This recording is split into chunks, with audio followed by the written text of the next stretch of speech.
প্রসেনজিৎ ঋতুপর্ণার 50তম ছবি অযোগ্য। তো স্বাভাবিকভাবেই তার সম্পর্কে মানুষের খুব এক্সপেকটেশন থাকবে। তো চলুন জেনে নেওয়া যাক যে অযোগ্য সেই এক্সপেকটেশন পূরণ করতে পারলো কিনা। নমস্কার বন্ধুরা, আমি অমর্ত্য, আপনাদের চ্যানেল ইন্ডিয়ান ফিল্ম নিউজ বাংলাতে আপনাদের স্বাগত। এর ট্রেলারটা দেখেই বোঝা গিয়েছিল এটি একটি সম্পর্কের জটিলতার ছবি হতে চলেছে। তিনজনের সম্পর্ক, ঋতুপর্ণা, শিলাজিৎ এবং প্রসেনজিৎ। তো এর গল্পটা হচ্ছে শিলাজিৎ এবং ঋতুপর্ণা এক স্বামী স্ত্রী। তো তাদের জীবনে হঠাৎ করে প্রসেনজিতের আবির্ভাব হয় এবং প্রসেনজিতের আবির্ভাব হওয়ার পরে তাদের জীবনে অনেক পরিবর্তন আসে। তো কি সেই পরিবর্তন এবং কেন সেই পরিবর্তন এলো সেটা জানতে হলে আপনাদেরকে নিকটবর্তী প্রেক্ষাগৃহে গিয়ে এই সিনেমাটা দেখতে হবে। দেখুন, কৌশিক গাঙ্গুলি যে জাতীয় সিনেমা বানানোর জন্য পরিচিত, এই সিনেমাটা কিন্তু সেই রকমই। হ্যাঁ, এটা বলতে পারেন যে হয়তো ওনার কোনো একটি সিনেমার মতন এই সিনেমার মান হয়তো সেই জায়গায় পৌঁছায়নি, কিন্তু সিনেমাটা কিন্তু সেমি প্যাটার্নে। তিনি পুরোপুরি একটা সম্পর্কের জটিলতা নিয়ে খেলে গেছেন পুরো সিনেমাটা জুড়ে। কিন্তু কিছু কিছু মোমেন্টস ছাড়া পুরো সিনেমাটাতে কিন্তু সেরকম অর্থে ভালো কিছু, মানে গল্পটা সেরকম অর্থে সেরকম কিছু নয়, পুরো গল্পটা সেরকম নয়, যার ফলে কিছু মোমেন্টস হয়তো ভালো ক্রিয়েট হয়েছে, কিছু দৃশ্য হয়তো খুব ভালো লেগেছে, তার ক্যামেরার কাজ হোক বা ডায়লগ হোক, কিন্তু সর্বোপরি পুরো সিনেমাটা কিন্তু বিশেষ একটা গ্রহণযোগ্য নয়। কারণ এই যে সিনেমাটা যা হতে চলেছে, মানে এরপরে কি হবে বা এরপরে কি হবে সেটা কিন্তু আগের থেকে প্রেডিক্ট করা যাচ্ছিল।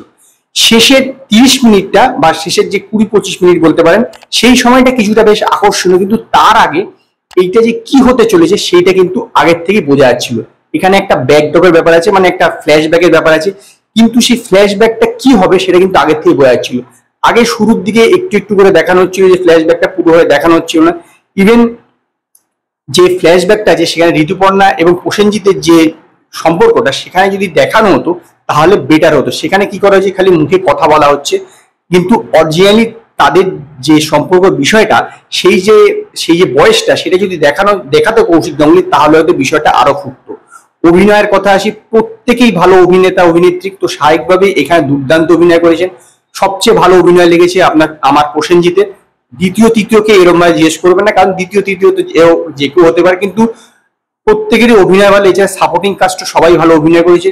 কৌশিক গাঙ্গুলি পরিচালনা তো নিঃসন্দেহে ভালো, কিন্তু ব্যাপারটা হচ্ছে কি বলুন তো, সিনেমাটার গল্পটা সেরকম একটা ভালো না হওয়ার জন্য না জিনিসটা সেরকম দানা বাঁধেনি। এছাড়া টুইস্ট যেগুলো দেওয়ার চেষ্টা করেছেন কৌশিক গাঙ্গুলি, সেই টুইস্ট গুলো না সেরকম মানুষের ধাক্কা দেবে না, মানে যে হঠাৎ করে মনে হবে এটা কি হলো, এরকম কিন্তু কখনো মনে হবে না। যার ফলে কি হয়েছে, জিনিসটা সেরকম ভাবে দানা বাঁধেনি। একদম শেষের দিক থেকে ছাড়া, শেষের 20-25 মিনিট ছাড়া সেরকম ভাবে পুরো বিষয়টা সেরকম একটা ভাবে দানা বাঁধেনি। এবং শুরুর দিকটা তো কিরকম একটা মনে হচ্ছিল যে কি হবে এদের দুজনের মধ্যে, এরকম একটা ব্যাপার। অভিনয় যেটা বললাম সবাই ভালো করেছে, এবং গানগুলোর কথা বিশেষভাবে বলবো। গানগুলোকে যেভাবে ব্যবহার করেছেন কৌশিক গাঙ্গুলি এবং অনুপম রায়, যে সুন্দর মিউজিক দিয়েছেন, এইটা কিন্তু একটা এই সিনেমার বড় সম্পদ।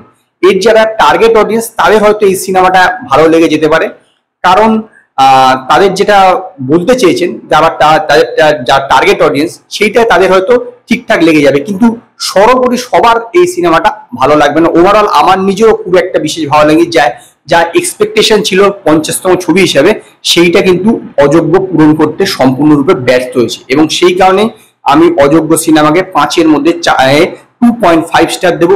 যদি আপনারা অযোগ্য সিনেমাটা দেখে থাকেন তো আপনারা আমায় কমেন্টে জানান আপনাদের কিরকম লাগলো। যদি আপনাদের এই ভিডিওটি পছন্দ হয়, ভিডিওটিকে লাইক করুন, কমেন্ট করুন, শেয়ার করুন, আর নতুন নতুন আপডেটের জন্য আমার চ্যানেলকে সাবস্ক্রাইব করুন।